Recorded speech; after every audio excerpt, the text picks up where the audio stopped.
Om Ajnanatimirandhasya Jnananjanishalaakaya Chakshurunmilitam Yena Tasmai Shri Gurave Namaha.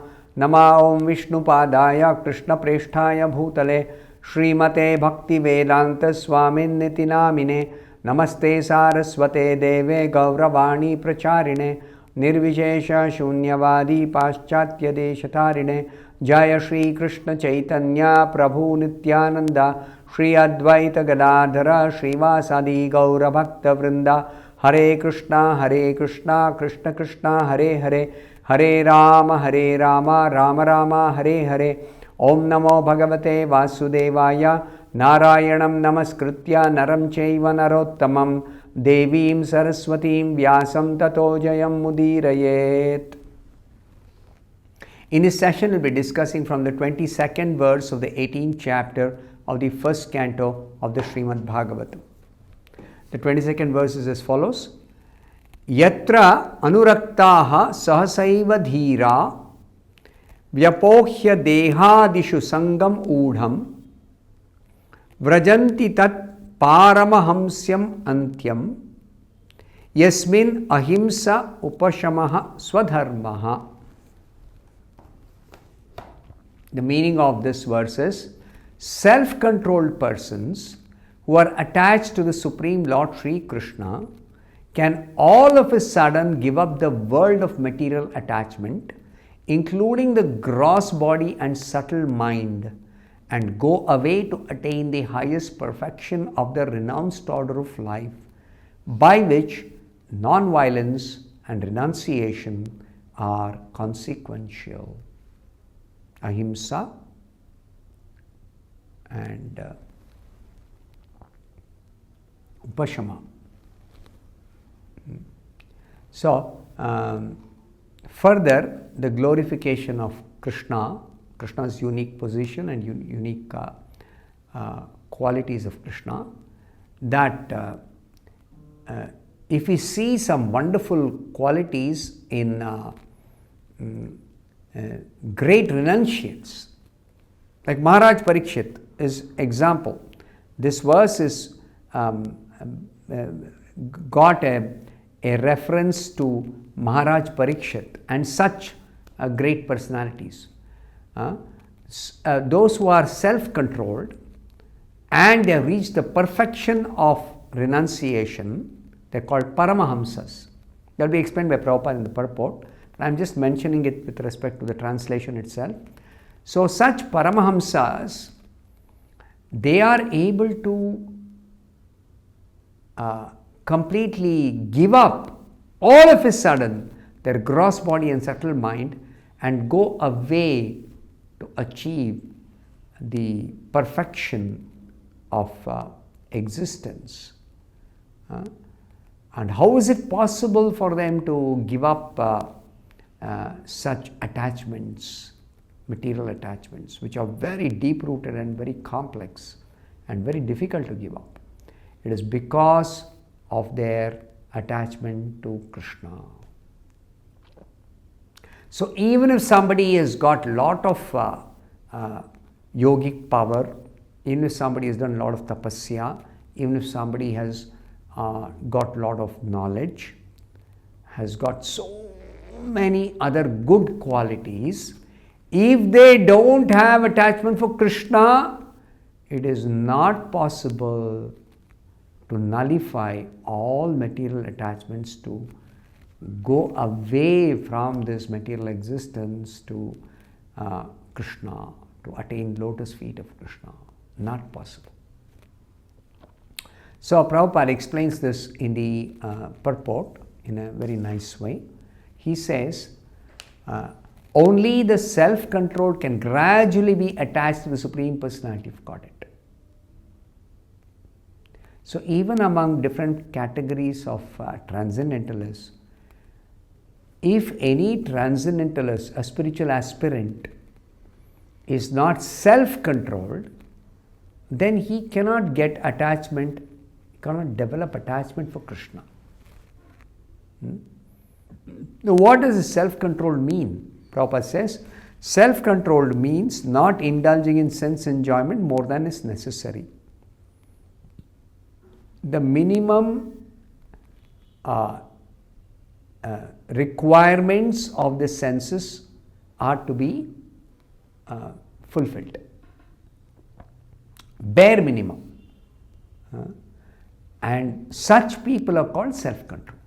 Self-control does not mean I completely give up all the necessities of the body or the senses. No.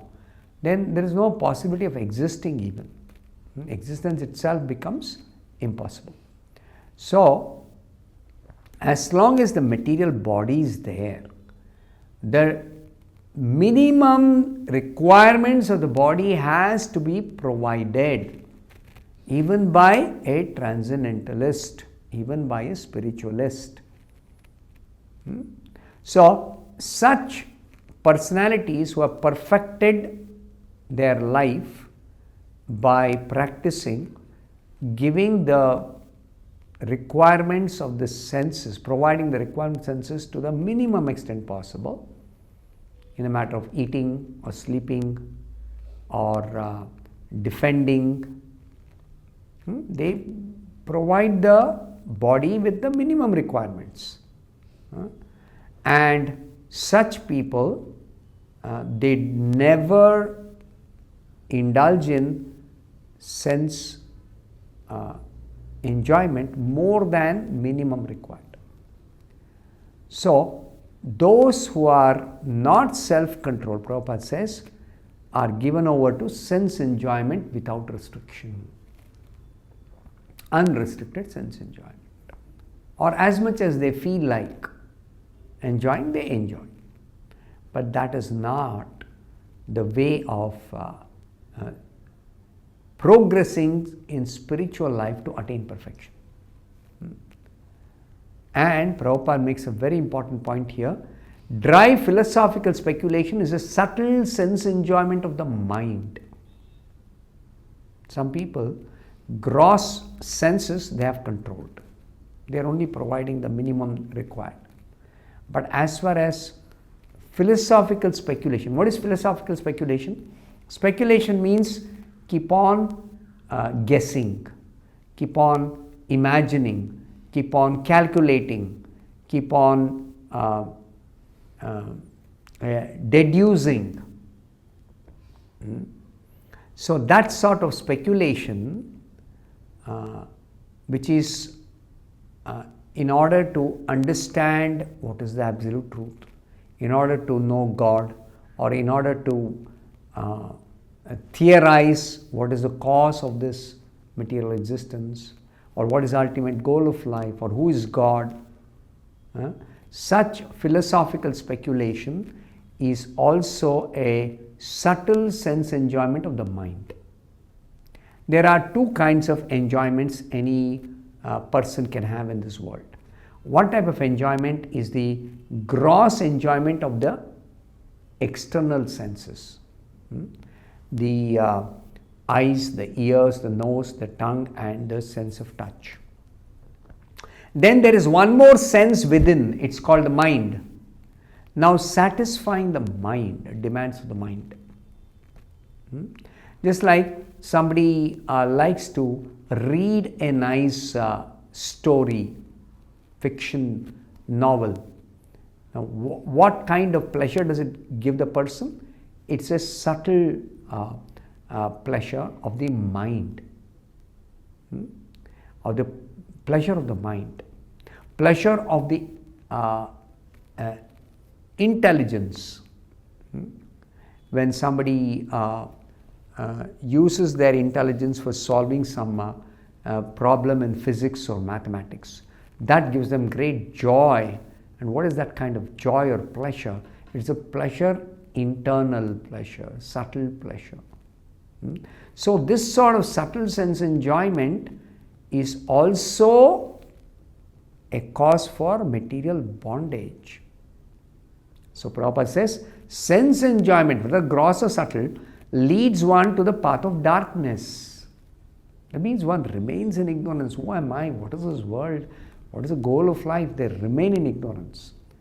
And as a result of remaining in ignorance, they keep taking repeated birth and death, birth and death, birth and death, and death. And consequently, they suffer in material existence the fundamental miseries, janma, mrityu, jara, vyadhi, dukkha, doshanu, darshanam.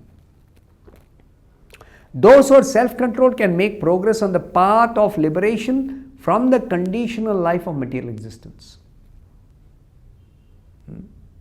So, to make progress beyond this material world, to get out of material existence, is possible for those who practice self-control. The Vedas therefore enjoin that one should not go on the path of darkness but should make a progressive march towards the path of light or liberation. Tamasoma jyotirgama. Tamas means the darkness of this material existence, and jyoti means the light, path of light or liberation out of this material world, out of material existence. Don't remain in darkness, progress towards the light. Self-control is actually achieved not by artificially stopping the senses from material enjoyment. Some people, some philosophers, some transcendentalists, they say, if you want to control the senses, stop all sense activity. That means if you're seeing with the eyes, stop seeing. If you are hearing with the ears, stop hearing. Like that. Negate all sense activities. Now, this is not the way of self-control. It may seem like with great amount of austerity, if somebody stops the sense activities, they may expect that they will become completely self-controlled. But the real method of self-control is to become attached to the Supreme Lord by engaging one's pure senses in His transcendental service.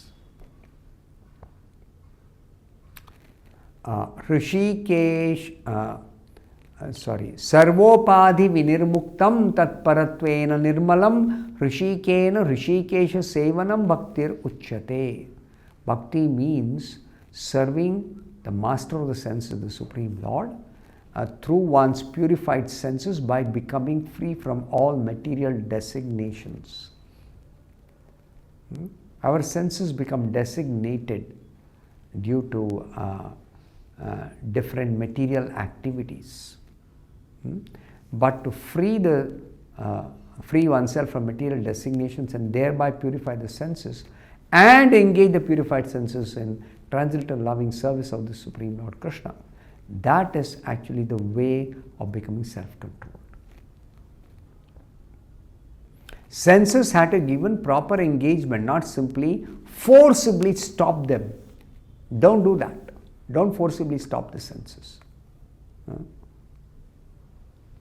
So Prabhupada says, when the senses become purified, and that is the process of bhakti, sadhana bhakti, senses become purified. When you chant Hare Krishna, Cheto Darpanamarjanam, your senses, your mind becomes purified.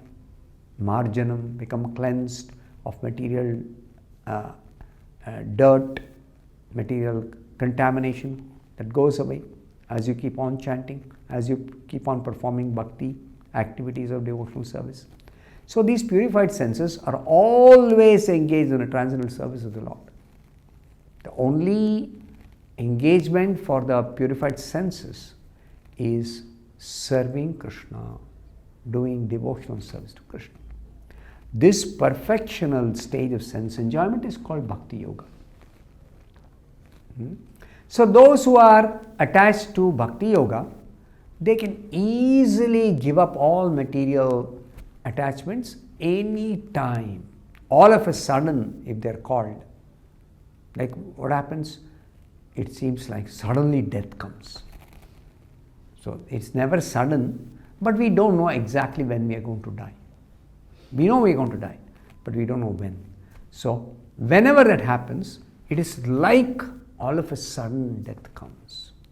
But a devotee who's practiced devotional service and is factually situated in practice of bhakti, such a devotee can suddenly give up all material attachments and progress and go back to Godhead. That is what is explained here. So I'll stop here. Thank you very much. Hare Krishna.